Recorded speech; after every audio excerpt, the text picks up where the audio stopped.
I just had to put it out there. Listen, guys, I know it has been a minute, and I just wanted to let you know what has been going on with me.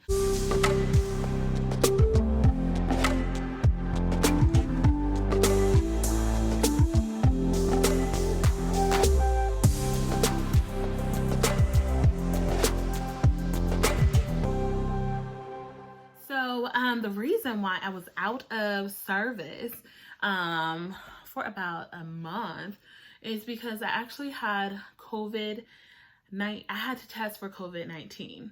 And I want to tell you guys the process, how it went, my experience. I just got to let you know. Because, we've been in good communication and all of that. And, guys, I was working, doing my thing, and I just kept coughing. And I kept coughing, and then I felt like I was short of breath, things of that nature. I wasn't able to just be me, just be my authentic self. Because you guys know when I come, I'm bringing the energy like, hey, how are you doing? I miss you, all of that. And then it took so much energy for me to even speak. I was so tired. I was just fatigued. The littlest things would make me fatigued. I remember I couldn't even continue working. I had to say, you know what, I'm done for the day. And, I had a client, I had to talk to them back, and I couldn't. I had to go for the rest of the day. And so what it looked like for me for COVID-19 is that I went to urgent care. And this experience is so crazy. After sitting in my car, which is kind of weird, right? When you go, before you would just sit in the little waiting room, but now you just sit in your car and you basically wait for the nurse to come check your temperature. And then once they do that and it's your turn to go in, everything's sterilized inside, then they take you into the building. So you can check in and do all that, but then you got to wait in your car until the nurse comes and grabs you to go inside the building. And she actually for this particular location, she took me in the back way. And so when I got there, she was asking me all these questions, my family history. We just went through the wazoo. And then when she was like, my temperature, guys, my temperature was like 101, 102, it just kept creeping up. And it was crazy because I actually went to a birthday, excuse me, oh, don't come back. Sorry. But I actually went to a birthday function. I was trying to celebrate my daughter before her birthday actually came with her friend. And so we went to this arcade place and just really had a good time. But when I was coughing, I was so out of breath. I was like, whoa. Oh, that's number 2. Don't come back. In the name of Jesus, get out. Okay. But I'm gonna tell y'all a little about that in just a second. But so after we went there, I kind of got concerned about this cough. Now this cough was like a cough, but it was like a cough for your life. Okay, it was like it was it was like your whole guts coming out. I just felt like my stomach, afterwards, it felt like I literally did 55 crunches in a row. Literally. So when all this cough is going, my stomach's hurting, I'm hot, I have a fever, I literally just had to go to urgent care and see what was really going on, because I didn't know, by me going to this little arcade event from my daughter's pre-birthday, if something was actually going on. And so when I got to the urgent care, they was talking about all this different stuff. Now they said that, they have to actually test you and then wait for the results or whatever. But yeah, they did a chest scan and all of that, for me at least, and the x-rays or the CAT scan, whatever the scan is for your chest and see your lungs. It came out fine. Everything came out fine. However, the testing had to go out.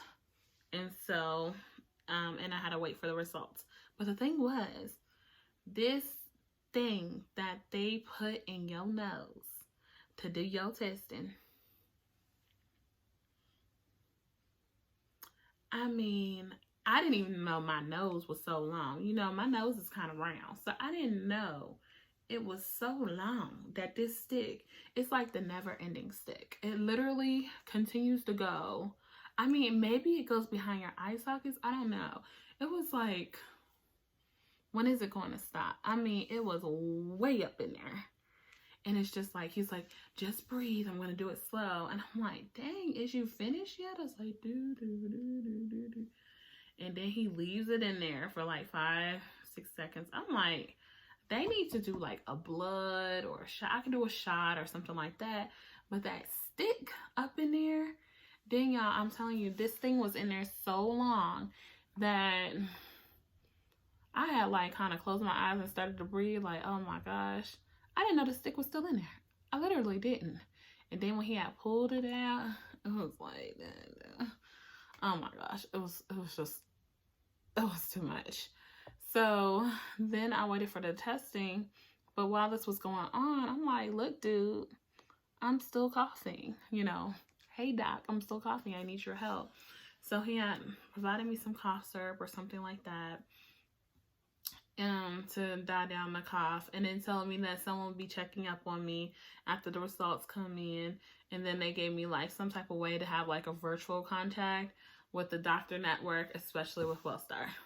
Okay, so the thing was is that when I was coughing, they had the testing, I was just out of commission, okay? Because this coughing and being hot, my fever still not going down. I actually had to go to, I got my results that I didn't have it, okay? Thank God I did not have it, okay?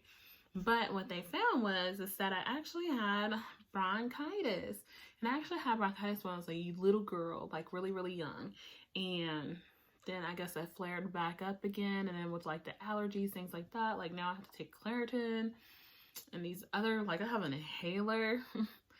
So going there and learning about, you know, COVID-19, going through the process and just trying to get well. Even though I didn't have it, I did have something else because my fever wasn't going down with the medicine that they were like prescribing me. Like I still was coughing. My best friend gave me a humidifier. I wasn't really hungry or anything like that. So I was just struggling. And so that's the real honest reason why I have not been doing as many videos as I normally do, because I was kind of like on a consistent road, like, ooh. But baby, when I was in that bed, okay, I was just like, ugh, I just had to go to sleep. Because they give me some like pearls. I don't know what this little pearl stuff is, like to stop the coughing, but that didn't work. That didn't work at all. So now that they mentioned like bronchitis and things like that, I've just got to take things just a little bit easy and try to control breathing. I definitely picked up some yoga along the way, and I felt so much better, like relief from the stress. I try to do a little bit more natural things. I lost 5 pounds in the process. But at the end of the day, I was just so happy that I did not have COVID-19. The only thing is that I had to quarantine. And so when I had to quarantine, I actually had to quarantine. When I went to get tested, it was the day before my daughter's birthday. So while the testing was going back, I actually had a quarantine on her birthday. I could not see her. Like, I mean, I saw her, but I was like in my room. She was in her room.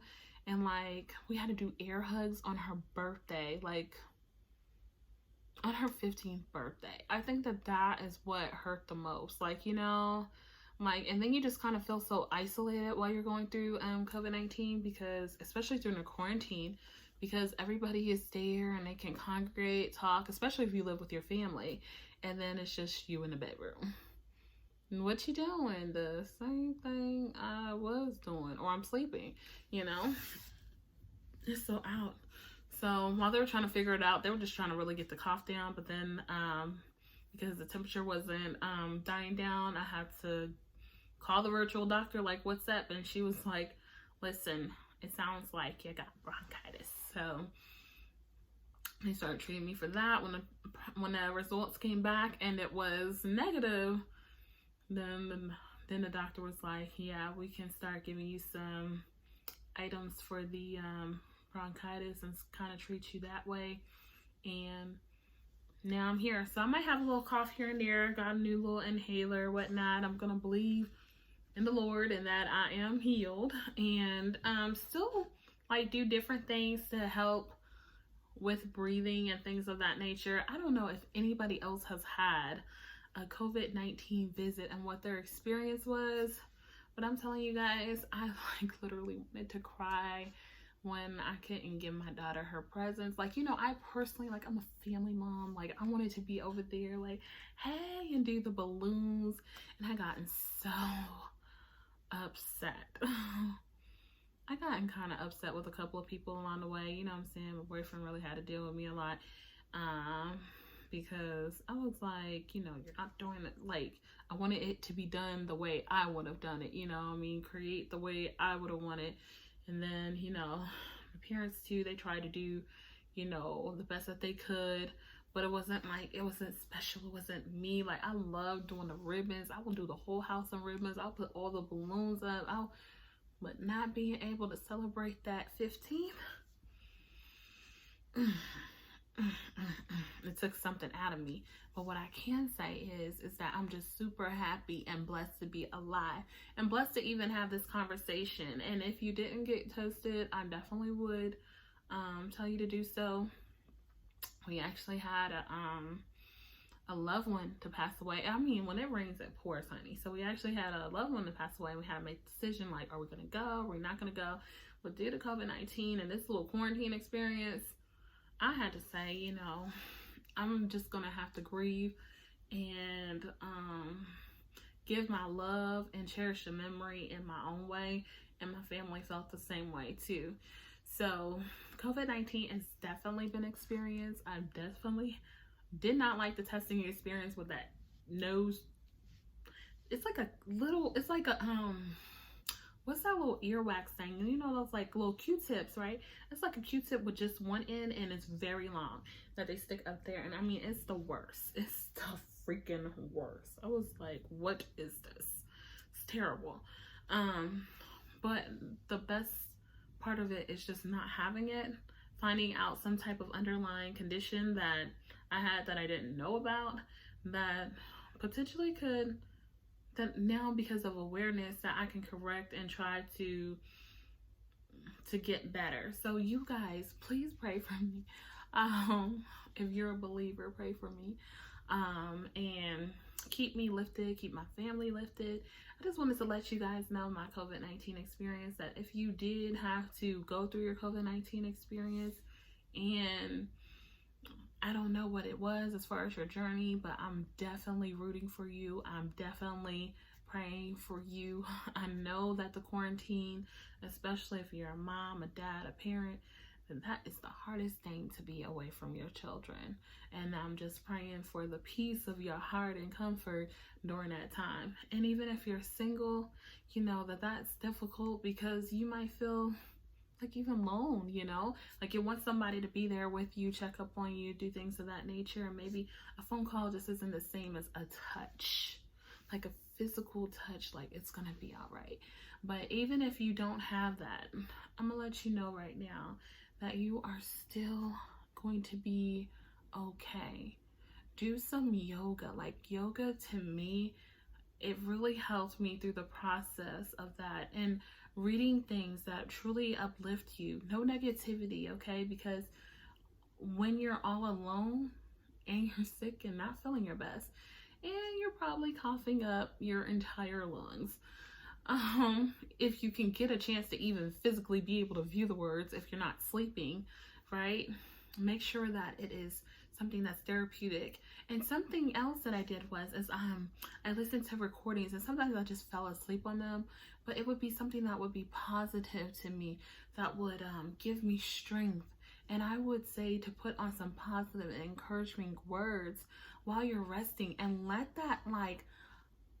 your subconscious, okay, feed on that while you are sleeping. Because when you wake up, even if you don't feel your best that moment, when you do get your best, then you will be like, oh my gosh, I'm here, I'm ready, I'm back, let's get it. Like, you know, I was down for a minute, but here I am, ready to get it again.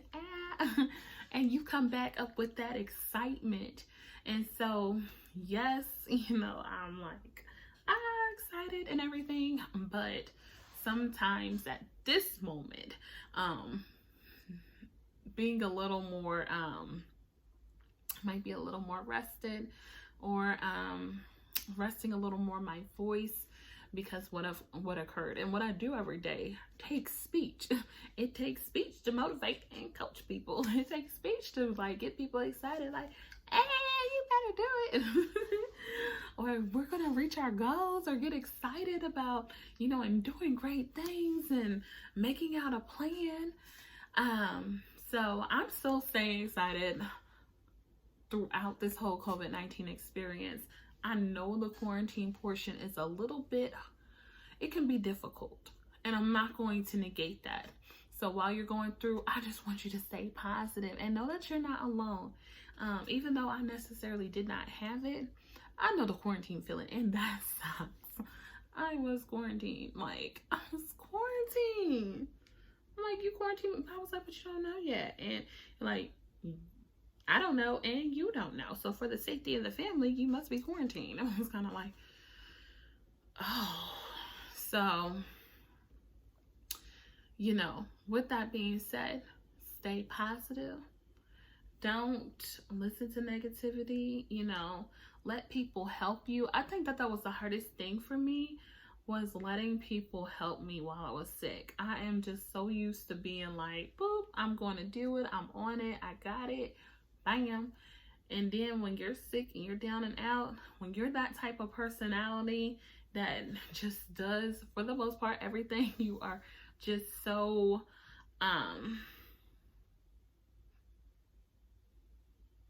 you're just a go-getter, you know? I mean, it's really nothing to say. Like, you're just making sure that everything is right. When you're that one, I guess, center, letting other people handle things, you're gonna have to be easy and rest on that. Put some peace in your heart and let it go. Even if, you know, your husband might do it wrong, just let him do it his way. Your wife might not get it right the first time, but that's okay. Your kids might clean, but not as clean as you, and it's all right.